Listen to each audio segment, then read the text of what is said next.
Welcome to the chat. So, as part of our Independence Day series, we're going through some of the things that when you hear United States, you're like top of mind type things outside of apple pie. I didn't have time to research all of apple pie. Although some people might find it super tasty, and you can research the whole bottom of that tin. But today we're going over the national anthem. So, we're going to set the scene. National anthem is written by Francis Scott Key. Now, mind you, when this is happening, we have already gained our independence. We have started outward expansion.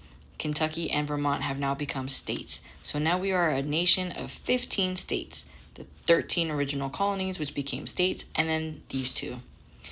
The other thing is that in this time frame, we have not solidified the whole how we're going to do things with the flag. So we have a flag at this moment that is 15 stars and 15 stripes, and that's going to come in later.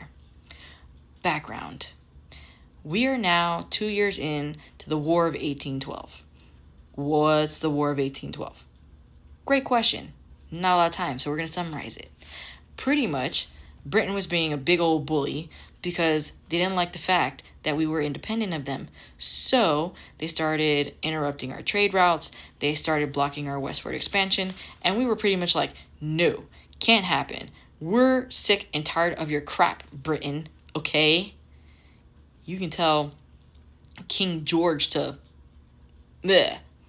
Anyway, so that June we decided in 1812, we're going to war. Screw it. Why not? They're already at war with France. They're going to be super distracted. So, low-key, thank you, France, for distracting them.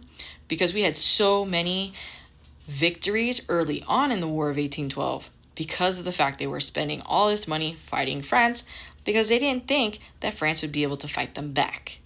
Ha, newsflash. They were able to.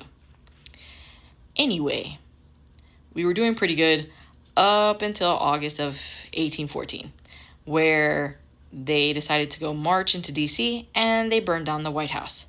Yeah, that White House is not the original. No, even after all the remodeling, it was already rebuilt completely because of this.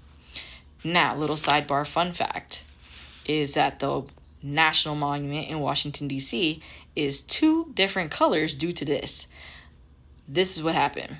We were building the monument, and we had one set of materials. And then these guys came in and burned the whole flippin' White House down, and we needed to use those materials, obviously, in the war effort against them.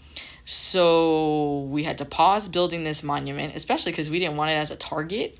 And it wasn't until after the war was over that we continued to build the monument, but we didn't have the materials we had in the beginning. So we had to use other materials, and it's a completely different color. So, the monument is actually two-toned. You have a darker color on the bottom and a slightly lighter color on the top. If you don't really notice, if you don't know, you would think it's maybe a shadow effect, but it's not. It's literally 2 colors, so you are not going crazy. Don't gaslight yourself like that. That's not good. Okay?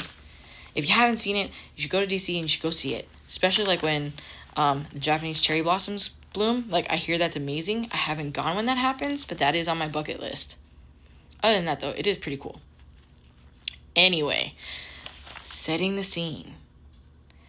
So, they burn down the White House, and then the Royal Navy says, okay, now we're going to go over and take the seaport of Baltimore. Here's where Francis Scott Key comes in. He's the guy that wrote the national anthem. He was on a British ship. Yeah, most people, when they hear that he wrote the national anthem and you listen to the lyrics, you might think that he was in the trenches. No, he was watching from afar, which makes this kind of interesting. So, September 13th of 1814, the British Royal Navy attacks Fort McHenry. They bombard them for 25 hours. Okay? That is some consistency right there. How many of us now could sit there and do anything for 25 hours straight? Not very many. No. Yeah, we don't have the attention span for that anymore. I digress. But they were bombing for 25 hours. After that 25 hours, we end up being victorious, and we raise the flag at the fort. Francis Scott Key wrote the national anthem based on this inspiring lifting of the flag, which means that was a big mamma jamma flag. Yeah, it was a massive flag, and it inspired him to go ahead and write the first lyric of the Star Spangled Banner on the back of a note, which, funny enough, was not called the Star Spangled Banner. It was called Defense of Fort McHenry, and it was published like that in Boston and in Maryland, and it wasn't until a little while later that it was actually published in another newspaper as the Star Spangled Banner. Yeah. From there, the actual Star Spangled Banner wasn't officially our national anthem until 1916. So we're talking about like 102 years later, and we were like, hey, this should be our national anthem. But I won't hold it against them, considering that we do have a lot of songs that kind of represent America in a really nice way. So maybe, it's just tough decisions, because everything else in this series we've learned has taken them forever to officially announce. But here's where the little redundancy part comes in, is that it's not until 1931 where Congress goes ahead and officially declares that it's the national anthem. Mind you, in 1916, Woodrow Wilson, who was president at the time, signed an executive order saying it was. And then later, I guess they just didn't have anything else to do on that session of Congress, I guess. And they were like, hey, we're just going to slap that on there and make it official. It's double official, guys. Yeah. A little bit more about Francis Scott Key, though. He was an attorney and an amateur poet. And if you don't know anything about Civil War history, a lot of people, and I mean a lot of people, would assume that Maryland is a northern state. But it's not. It is below the Mason-Dixon line, as someone liked to remind me when I was not all keen on the Civil War history. But he was below the Mason-Dixon line. So at that time, Francis Scott Key was actually part of a family who was a slaveholder family. And he actually argued against abolition. But, before you guys start hating and everything, because slavery was bad. There's no ifs, ands, or buts about it. Slavery is always bad.